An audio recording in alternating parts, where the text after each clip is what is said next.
Welcome to Veiled Narrative Stories, where passion meets power and every word unveils a world of emotion. Today's story is a blend of danger, desire, and destiny, a love born in the heart of darkness, where even a mafia boss learns that some bonds are written not by law but by fate. The ballroom glittered like a dream carved out of gold and sin. Crystal chandeliers spilled molten light across a sea of black tuxedos and champagne gowns. The air was thick with perfume secrets, and the kind of wealth that could buy silence for a lifetime. At the heart of it all stood Lorenzo DeLuca, the man whose very name made kings tremble. His gaze, sharp, unreadable, commanding, swept across the room with the precision of a blade. Tonight, he was not here for pleasure. Tonight he was here to marry. Not for love, not for destiny, but for power. "This marriage means nothing," he murmured to his consigliere, his voice deep and detached, echoing like a verdict. His jawline was carved with the same ruthlessness that built his empire. An empire of shadows, loyalty, and fear. Across the room, Isabella Moretti entered like a whispered prayer. She was draped in white silk, the gown flowing around her like a cloud kissed by moonlight. Her dark hair fell in soft waves, framing a face both angelic and unreadable. Her eyes, emerald and alive, met his across the distance. For one fleeting moment the room disappeared. But this was no fairy tale.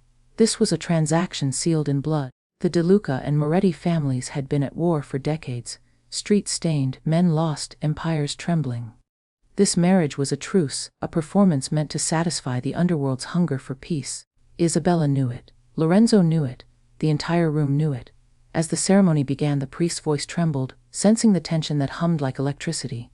"Do you, Lorenzo DeLuca, take Isabella Moretti?" "I do," Lorenzo interrupted smoothly, his tone cold as marble. His hand brushed hers, a touch that sent a jolt neither of them expected. When Isabella's turn came, she hesitated only for a heartbeat. "I do," she whispered, though her eyes spoke something else. A quiet defiance, a mystery he couldn't decode. The applause was polite, the smiles forced. Glasses clinked, but beneath the music and laughter, danger pulsed. Lorenzo's empire watched him carefully, waiting for a sign of weakness. Isabella's family watched her, praying she could survive what she was stepping into. Later that night, as the guests faded into the fog of luxury cars and drunken whispers, the new couple stood alone beneath the towering arches of the DeLuca mansion. The moonlight poured through the marble columns, painting them both in shades of silver and shadow. "You should know one thing," Lorenzo said, his voice calm but sharp. "This marriage, it's business. Nothing more." Isabella tilted her chin, her voice steady, her beauty dangerous. "I never expected love from a man who hides his heart behind a gun." For the first time, he almost smiled. Not out of amusement, but out of surprise. No one dared speak to him that way. No one looked him in the eye like that. He stepped closer, the scent of his cologne, dark cedar and smoke, wrapping around her.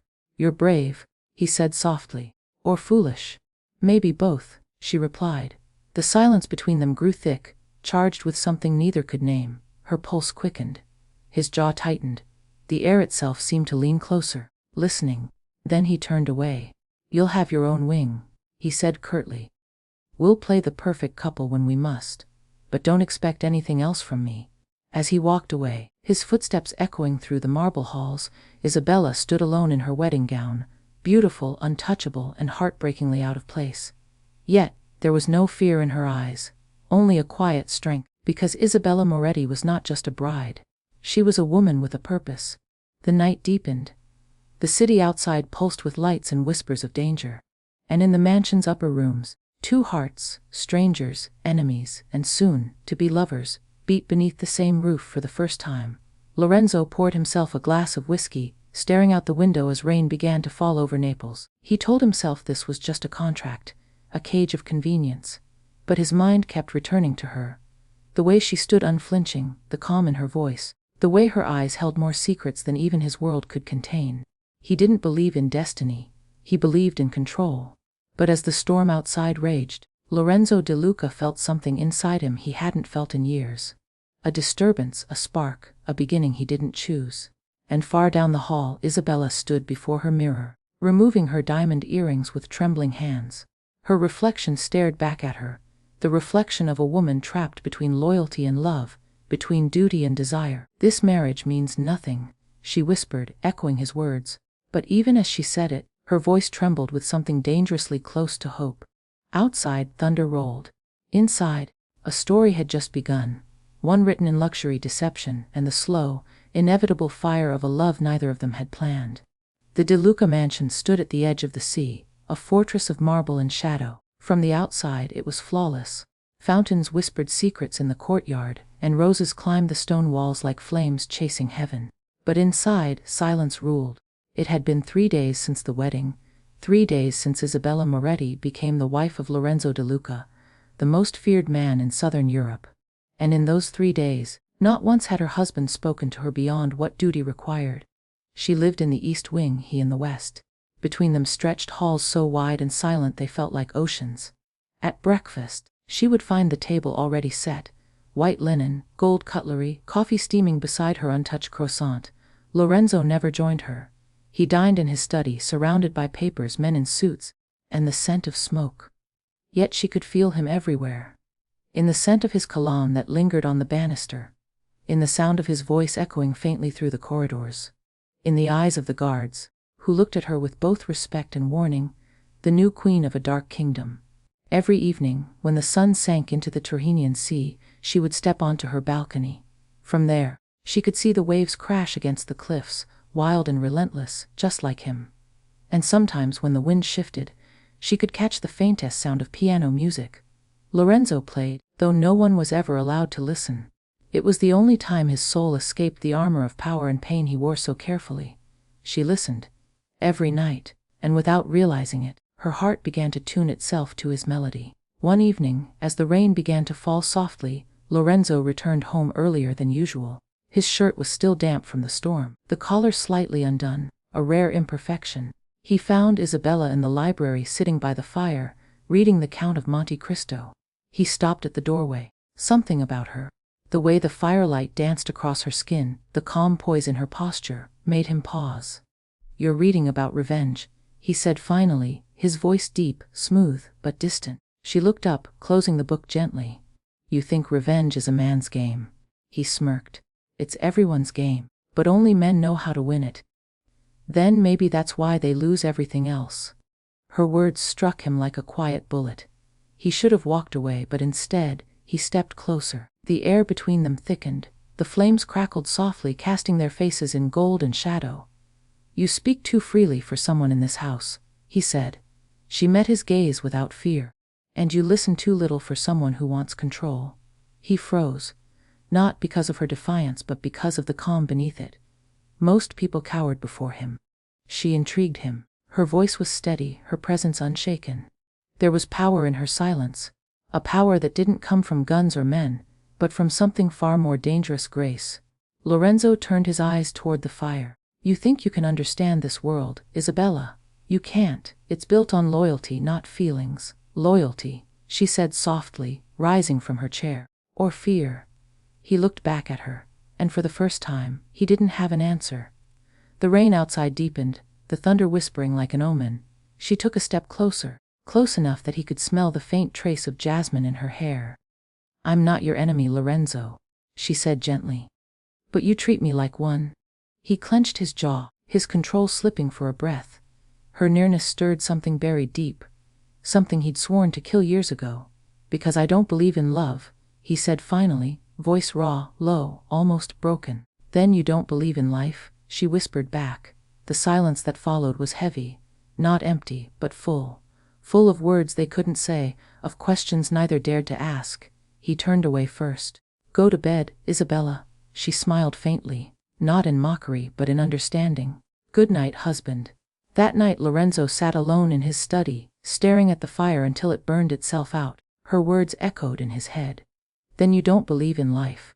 He had built empires on blood and steel. He had turned his heart into stone to survive. Yet a single sentence from her had cracked it. In another wing of the mansion, Isabella lay awake, staring at the ceiling. The sound of thunder matched her heartbeat. She didn't know what game she was playing anymore. Survival or something dangerously close to desire. She thought of the man behind the title. The man who played piano when no one watched. The man whose silence spoke louder than words. The world called him a monster. But monsters, she realized, weren't born, they were made. And sometimes all it took was love to unmake them. As dawn crept through the silk curtains, the mansion breathed in quiet tension. Two souls, bound by power, divided by pride, were now orbiting dangerously close. Neither could admit it, but both already knew the war between them had begun. A silent war of hearts, where the weapon was not hatred but want. The morning sun kissed the marble floors of the DeLuca estate, filtering through sheer ivory curtains. For the first time since their wedding, Lorenzo and Isabella stood face to face, not as strangers bound by duty, but as man and wife about to embark on a journey neither had chosen, yet both would remember forever. The honeymoon, arranged by his men, was supposed to be a display of power and peace, a gesture for the world to see that the DeLuca empire was untouchable, and that his marriage to Moretti symbolized unity. But Lorenzo had another motive. He wanted distance, a place away from the eyes of his world, away from whispers, away from her gaze that unsettled him in ways he couldn't explain. They flew to the Amalfi coast, to a private villa carved into the cliffs above the sea, a masterpiece of glass, stone, and serenity. The scent of salt hung in the air, and waves thundered against the rocks below, their rhythm echoing the tension between them. The moment Isabella stepped out onto the terrace, the wind tangled in her hair, carrying the fragrance of the ocean. She closed her eyes, feeling the freedom she hadn't tasted since the day her life was signed away by a pen. Lorenzo watched her from the doorway, silent. She looked like something out of a dream. Barefoot, the silk of her dress flowing like liquid moonlight. For the first time he wasn't looking at her as a symbol, or an obligation, but as a woman. "You're quiet today," she said softly, without turning around. "I'm always quiet," he replied, stepping closer. "No," she said, opening her eyes to the horizon. "You're silent. There's a difference." Her words, simple yet piercing, lingered in the air like perfume. The days passed in strange, poetic tension. They dined together on terraces lit by golden lanterns. They walked through gardens where white roses bloomed under the moon. They spoke little, yet every glance, every silence between them spoke volumes. At night, the sea became a lullaby. Isabella would sit by the open window sketching the view, while Lorenzo poured himself a glass of whiskey and stared at her reflection in the glass, tracing the outline of her smile with his eyes, though he'd never admit it. But one evening, everything changed. A storm rolled in, fierce, electric, and wild. The wind howled against the villa and rain began to pound on the glass. Isabella, ever defiant, stepped out onto the balcony, her white dress clinging to her skin. The thunder roared, but she didn't move. Lorenzo followed, the storm soaking through his shirt. "Are you insane?" he growled. She turned to him, eyes alive. "No, I'm alive, Lorenzo. You should try it sometime." He caught her wrist, pulling her closer. The rain slid between them, cold against the heat of their breath. "You don't understand what you're playing with," he said, voice low, almost trembling. She looked up, rain dripping from her lashes. "Neither do you." For a moment, the world stood still. The storm raged, waves crashed, lightning danced across the sea. And in the middle of it all, they stood inches apart, hearts warring in silence. Then it happened. His control shattered. He kissed her. It wasn't gentle. It was fire meeting fire, raw, desperate, and inevitable. The kind of kiss that erased words, rules, and walls. She melted into him, her hands gripping his collar as if to anchor herself in the chaos. When they broke apart, both were breathless. Her eyes searched his face. Not the Mafia boss, not the monster the world feared, but the man behind the armor. "This changes nothing," he whispered, his voice rough, uncertain. She smiled faintly. "You keep telling yourself that." The next morning the storm had passed. Sunlight spilled over the sea, soft and golden. Isabella woke to find the bed beside her empty. But a breakfast tray waited by the window, croissants, strawberries, and black coffee. A single white rose lay beside the plate. She smiled. For the first time, she saw the man who hid behind power.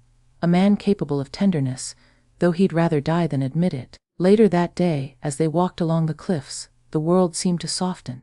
The salt air brushed against their faces, and she slipped on a patch of uneven stone. Lorenzo's instincts reacted before thought. He caught her in his arms, holding her tight against his chest. Her laughter echoed through the sea breeze, light and unguarded. "You were ready to let me fall yesterday," she teased. He smirked. "Yesterday, maybe. Today," he paused, eyes lingering on her lips. "I'm not so sure." Their gazes locked, and something wordless passed between them. Something neither could undo. That night, as the moon rose high above the water, Isabella stood by the balcony, tracing the stars with her finger. Lorenzo came up behind her, close enough that she could feel the warmth of his breath against her neck. "Do you still think this marriage means nothing?" she whispered. He didn't answer. Instead, his hand brushed hers, his touch soft, hesitant, almost reverent. In the quiet between their breaths, the truth lingered, dangerous, beautiful, and undeniable. For the first time, Lorenzo DeLuca, the man who ruled empires and silenced hearts, realized that control was an illusion. And love, real, wild, uncontrollable, was the one thing powerful enough to destroy him. The days after the honeymoon were quieter, but not peaceful. The DeLuca mansion had changed. It no longer echoed with indifference. Somewhere between arguments and stolen glances, between thunder and laughter, Lorenzo and Isabella had crossed a line neither dared to name. But love in a world built on lies is like glass, beautiful, fragile, and destined to shatter. Isabella had always known that truth was her most dangerous secret. She was sent into Lorenzo's life not as a wife but as a weapon, a promise made to her dying father, the head of the Moretti family, to uncover the secrets of DeLuca's empire from within. And now, standing in the marble hallway of the mansion, she could feel that lie tightening around her throat like a noose. Every look Lorenzo gave her, every smile, every whisper, every trace of warmth that had begun to bloom between them, became a dagger of guilt. Because behind her affection was betrayal, behind her silence was a mission. One night, Lorenzo returned home earlier than expected. His eyes were sharp, unreadable. He had been quieter than usual lately, watching her, studying her. She was in the study, tracing her finger along the edge of his grand piano, the one he never let anyone touch. When he entered, she froze, sensing a storm brewing in his stillness. "You like to wander into places you shouldn't," he said quietly, his tone unreadable. She smiled faintly. "Maybe I like finding the things you hide." He took a step closer, his presence filling the room. "And what have you found, Isabella?" Her heart stuttered. There was something in his voice, not accusation yet but danger, the kind that made her palms grow cold. She looked up at him, her eyes soft, her voice trembling only slightly. "I found that even monsters have a soul." For a second something human flickered in his expression. He turned away, pouring himself a drink. "Be careful," he murmured. "Souls get people killed in my world." But as he spoke, his phone buzzed on the piano, a single message flashing across the screen before he snatched it away. Yet in that half-second, Isabella saw it, a name she recognized, a name that shouldn't be there. A Moretti. Her pulse raced. The walls of her lies were collapsing faster than she could rebuild them. That night, she couldn't sleep. She wandered through the corridors in her silk nightdress, the moonlight tracing her shadow across the marble floors. Her chest felt heavy, torn between loyalty and love, between duty and desire. She walked into his office, the one place forbidden to her. His ledgers, his files, his empire laid bare in black ink and red stains. She wasn't supposed to see any of this, but she had to. She needed to know what she was truly fighting for. And then, she heard him, looking for something, Karamaya. His voice was calm, too calm. Isabella turned.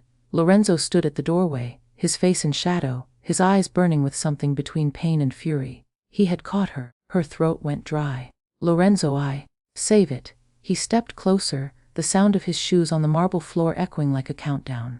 "Tell me, Isabella, was any of this real?" The silence between them cracked like glass. She wanted to speak, to tell him she hadn't meant to fall in love, that her heart had betrayed her own mission. But words failed her. He reached her, his hand gripping her chin, forcing her eyes to meet his. "You think I wouldn't find out? The Morettis sent you to destroy me." His voice broke slightly, just once. "And you played your role beautifully." Tears filled her eyes, but she didn't look away. "Yes," she whispered, "they sent me, but I never meant to love you." The confession hit him harder than a bullet. He stepped back, his face cold again, but his hands trembled. "Love," he repeated, almost to himself. "You call this love, after everything?" "I didn't choose it," she said, her voice breaking. "It happened when I saw the man behind the name. The one who hides pain behind control. The one who still plays piano when the world sleeps." For a long moment he said nothing. The only sound was the rain tapping gently on the window, soft, relentless, echoing her tears. Finally, he spoke, his voice quiet but lethal. "You could have told me. You would have killed me," she said. "Maybe," he admitted. "But not before I kissed you one last time." And then, He turned and walked away, slow, deliberate, like a man dragging his own heart behind him. That night, Isabella packed her things, her tears staining the silk sheets she'd once shared with him. She left the house before dawn, her figure vanishing into the pale morning mist. But Lorenzo couldn't sleep. He stood on the balcony, watching the waves crash against the cliffs. He felt the echo of her words. "I didn't choose it, it happened." And though every instinct screamed to forget her, to burn her memory and rebuild his walls, he couldn't. Because she hadn't just betrayed him. She had awakened him. In a world where loyalty ruled and love was weakness, Isabella had been the only truth that ever broke him. In the distance, as the sun rose over the coast, Isabella whispered to herself through the tears, "Forgive me, Lorenzo, for lying to you, and for loving you when I shouldn't have." Little did she know, he heard those words in his mind at the exact same moment, miles apart, yet still bound by the invisible thread that no betrayal could sever. The mansion that once sang with echoes of luxury now felt hollow. Every hallway Lorenzo walked through whispered her name, Isabella. It had been weeks since she left, since her confession had torn through his world like fire through silk. In those weeks, Lorenzo had returned to what he knew best: business, vengeance, control.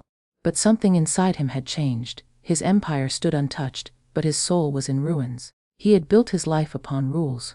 Never trust, never love, never lose control. And she had shattered every one of them. Each night he poured himself a glass of whiskey, sat by the piano she once touched, and stared at the keys. His hands hovered above them but never played. Music had become her ghost, too beautiful to touch, too painful to hear. Then one evening, a storm rolled across Naples, the kind that mirrored the chaos inside him. Thunder rumbled like unspoken words, lightning fractured the night sky. Lorenzo stood by the window, his reflection staring back, a man who had everything and yet nothing at all. A knock broke the silence. His right-hand man entered, his expression uneasy. "Boss," he said, "we found her." Lorenzo's hand froze mid-air. He didn't breathe. "Where?" he asked, voice barely a whisper. "She's in Palermo." The Morettis turned on her. "They think she betrayed them too." For a moment the world stopped. His heart, the same heart he had locked away for years, came alive in his chest. Without another word, Lorenzo grabbed his coat, his gun, and his resolve. He had no plan, no strategy. Only one truth pulsed through his veins. He wasn't going to lose her again. The night swallowed his car as he drove through winding coastal roads. Rain lashed against the windshield, but he didn't slow down. His mind was a blur of memories. Her laughter on the cliffs, her voice whispering his name, her tears when she said, "I didn't choose it." By dawn he reached Palermo, a forgotten warehouse near the docks, where betrayal had been written in blood for generations. He found her there, Isabella, tied to a chair, her face bruised, her white dress torn but her spirit unbroken. Her eyes lifted the moment he entered, and for an instant, disbelief flashed across her face. "Lorenzo," she breathed, her voice trembling with both fear and hope. He stepped closer, his gun raised at the men surrounding her. "Anyone who touches her," he said, his voice cold as ice, "doesn't leave this place alive." The room erupted in chaos. Gunfire, shouts, the sharp crack of vengeance. Lorenzo moved like a shadow, deadly and precise. Years of bloodshed had made him a legend. But this time he wasn't fighting for territory or pride, he was fighting for her. When the last echo of bullets faded, the room was silent except for the sound of rain hitting the broken windows. Lorenzo dropped his gun and rushed to her. His hands trembled as he untied the ropes around her wrists. "It's over," he whispered. But Isabella shook her head weakly, tears slipping down her cheeks. "No, Lorenzo, it's never over. Not for men like you." He cupped her face in his hands, his eyes dark with pain. "Then I'll end it all. The empire, the blood, the power. I'll burn it down if it means keeping you." She stared at him, disbelief melting into something softer. "Why?" she whispered. "After everything I did to you." "Because," he said, his voice breaking, "you made me remember what it means to be human." They escaped before dawn, the world behind them fading into smoke and ruin. Days later they found refuge on the same coast where their story had begun. The Amalfi Cliffs, quiet and golden under the rising sun. The villa was abandoned, overgrown with ivy and memories. Isabella stood by the balcony, the sea wind brushing against her face.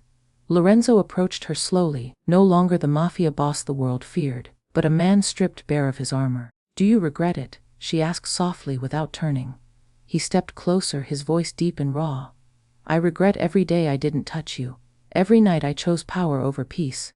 Every moment I didn't tell you that you were the only thing real in my world of lies. She turned to face him, tears glimmering in her eyes. And now? He smiled faintly, a rare, broken smile that carried both apology and promise. Now I don't care what this world takes from me, as long as it leaves you. The ocean roared beneath them, wild and infinite. Isabella reached out, tracing his jawline with trembling fingers. This marriage, she whispered, echoing his old words, was supposed to mean nothing. Lorenzo caught her hand, pressing it against his heart. It meant everything. And then he kissed her, softly this time, not with the hunger of possession, but with the reverence of redemption. A kiss that tasted like forgiveness, like the sea breeze after a storm, like a vow unspoken yet eternal. As the sun broke through the clouds, its golden light wrapped around them. Two souls scarred by sin, healed by love, reborn in each other's arms. Years later they would live far from the world that once claimed them, hidden, free and alive. And sometimes at sunset, Lorenzo would play the piano again, his music carrying across the water. And Isabella would listen, eyes closed, heart full, knowing that every note was a confession, every melody a promise. Because even the darkest heart can find redemption in love, and sometimes, even a killer's heart learns how to beat again. In the end, the man who once ruled empires found himself ruled by a heartbeat. Lorenzo DeLuca, the ruthless Mafia boss, feared across continents, discovered something no amount of power, blood or money could ever give him peace, and it came not from control, but from surrender. Isabella had entered his world as a pawn, a fragile link in a chain of deceit, but she left as his salvation. She taught him that love is not weakness. It is the only thing strong enough to break a man built from stone. When he said, "This marriage means nothing," he was defending the only fortress he had ever trusted, his pride. But the honeymoon, the storm, the danger, all of it stripped him down to what he truly was, a man terrified of being seen. And she saw him. She saw beyond the scars, beyond the violence, beyond the legend. She saw the boy who once dreamed before life turned him into a weapon. Their love was not perfect. It was raw, dangerous, forbidden. But it was real. And in a world of lies, real is the most dangerous thing of all. They vanished together, leaving behind the empire of crime, the whispers of betrayal and the blood-stained streets that once echoed his name. To some, he died a criminal. But to her, he lived as a man reborn. In a quiet villa by the sea, far from the smoke of the city, they built a life stitched with simplicity, morning coffee, shared laughter, long silences that spoke louder than words. Sometimes when the wind carried the faint sound of the piano, Isabella would smile, knowing the melody was his confession, a song written for her and her alone. Because in the end, this marriage that meant nothing became the one thing that meant everything. And so, dear listeners, remember, even the darkest hearts crave light. Even those who seem unbreakable have something that can make them fall to their knees. And sometimes, love doesn't just change a man, it redeems him. This was the story of Lorenzo and Isabella, the Mafia boss and the woman who taught him how to feel again. Only on Veiled Narrative Stories, where every shadow hides a heartbeat, and every story unveils the soul behind it.